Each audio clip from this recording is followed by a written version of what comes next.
The Burner Heavy Rifle is a 125 telecrystal purchase available to nuclear operatives and syndicate agents on Goob Station code. Other servers definitely don't use this type of telecrystal balance, so nuclear operatives, just for reference, have 225 telecrystals, so it takes more than half of your telecrystals total to purchase the bundle. Syndicate agents, that would be all of their telecrystals, so unless it's on sale, that is an all-in strategy, you cannot buy anything else. However, nuclear operatives can make use of this with plenty of other things. Inside the bundle is the Heavy Burner, which is a 4x4 50 caliber anti-material assault rifle that has a 3.5 bullets per second fire rate, which is rather impressive. It comes with one extra mag of high explosive and 2 additional mags of anti-material, as well as one 15 mag of anti-material already loaded in the gun with one in the chamber, so you don't get robbed of a bullet here. You can also purchase more burner ammo in the ammo tab, 12 telecrystals for the high explosive and 6 telecrystals for the anti-material. Not a bad price, honestly. Like, you can buy a lot of these mags as a nuke, basically be shooting forever. The burner is not a weapon that requires using 2 hands. Actually, the accuracy is not completely awful at medium range and to close range, and due to its high damage, we can actually observe that the 50 anti-material bullets do 35 piercing and 130 structural. Not a terrible melee weapon. You can 3-shot crit somebody who doesn't have armor. Interestingly enough, even though it's an anti-material rifle, it does not feature any form of armor piercing, as far as I'm aware. I tested it a decent bit. I didn't see any armor piercing. However, where it really shines is that structural damage. So not only you could do the math to figure out it's a really good gun, you can crit somebody with no armor in less than a second, which other Syndicate guns can do. It's supposed to be competing with the L6 Saw, but the L6 Saw actually still costs more on Goob Station specifically, so it's not exactly competing. It is cheaper.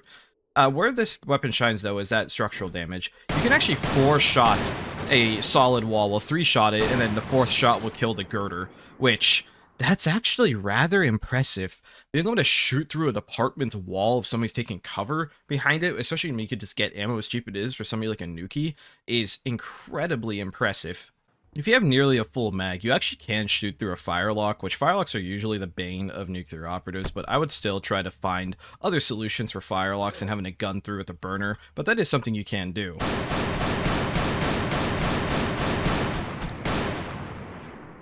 And I don't mean to sit here and shooting inanimate objects all day. I think you kind of get the point of this. It takes 10 shots to get through a reinforced wall, so somehow, surprisingly, firelocks are just ever so tankier.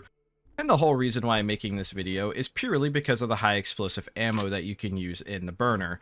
If I intentionally eject anti-material bullets, we are now loaded with high explosive bullets. This is a full health Urist, and with no type of armor whatsoever. If you shoot them directly, there's actually a 3x3 explosion that appears off of them. It doesn't set anyone on fire or anything like that, but it does have some AoE capability.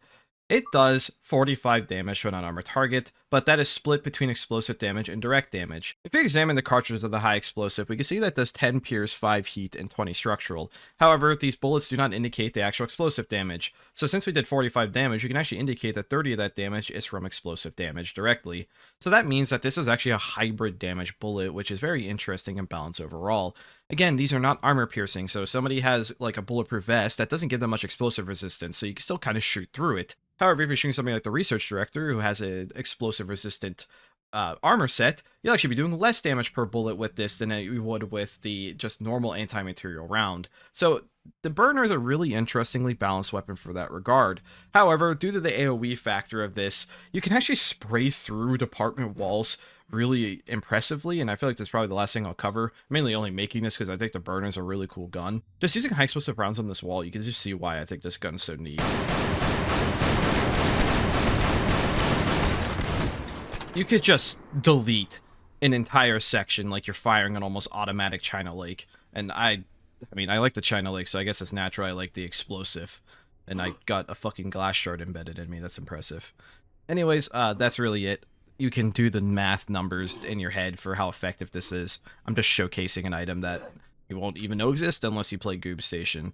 Anyways, again, check out Goob Station if you want to use this weapon, or servers that use Goob Station's code and specifically took the burner. Anyways, thank you for watching.